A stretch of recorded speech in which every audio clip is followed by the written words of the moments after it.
उसके बाद पुण्यात्माओं संध्या आरती, क्योंकि संध्या आरती का ही चल रहा है पूरा कंसेप्ट। आप आ जाओ पेज नंबर 58, 58 पेज नंबर पे आइए। ये देखो, जो परमेश्वर रजा बख्शते हैं, जब ठीक का समय आता है तो परमेश्वर अपनी आत्माओं को निमित्त बना के, चाहे कोई भी आत्मा हो, दास तो केवल एक टेप रिकॉर्डर है, दास तो केवल एक मुखौटा है आप जीव के सामने, जो परमेश्वर ने दास को खड़ा किया हुआ है। वरना दास की औकात नहीं है कि दास इन गुड रहस्य युक्त सदग्रंथों में से कोई चीज समझ सके।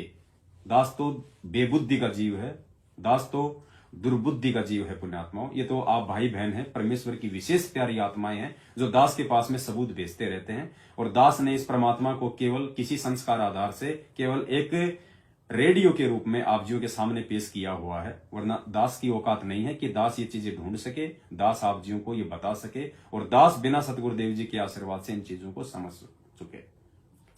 तो पुण्यात्मा, ये आप सभी भाई बहनों पे दास से भी ज्यादा मेहर है परमात्मा की। मैं तो कोशिश करूंगा, मालिक से विनती करूंगा कि परमेश्वर मेरे भाइयों की तरह इस 2 कौड़ी के नीच पे भी रजा बख्शे मेरे मालिक।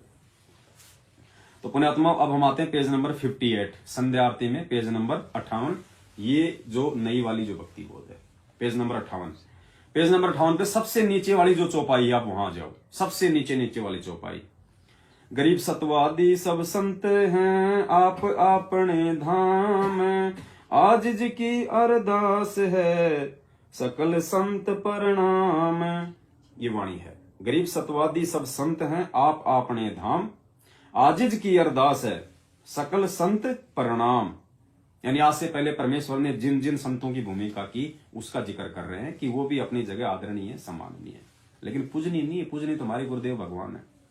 आजिज की अरदास है, मुझ नीच की प्रार्थना है, अरदास है सकल संत प्रणाम। मैं सभी को नमन करता हूं, मैं सभी का आदर करता हूं, सम्मान करता हूं, क्योंकि वो परमेश्वर के ही रूप थे।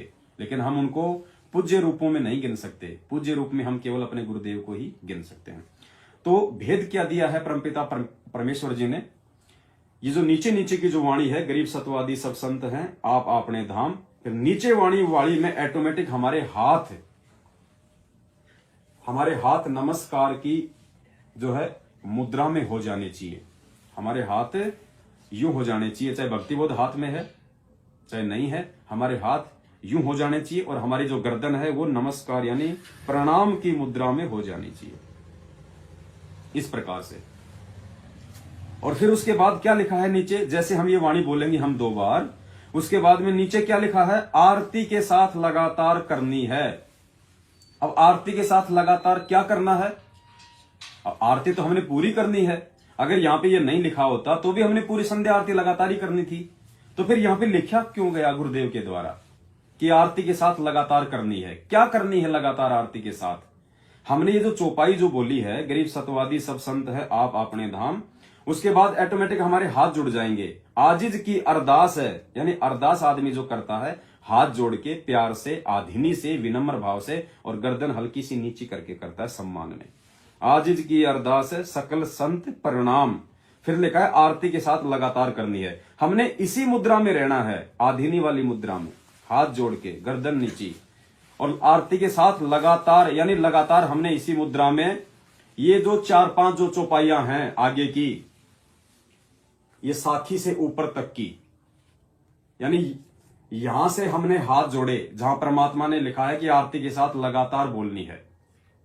उसके बाद ये जो वाणियां हैं 5-6, ये यहां जो लिखा हुआ साखी तक, ये जो 6 वाणियां हैं, इन सभी वाणियों को हमने उसी पोजीशन में आधीनी से हाथ जोड़ के हमने गाना है, बोलनी है, क्योंकि ये विनती है पूरी।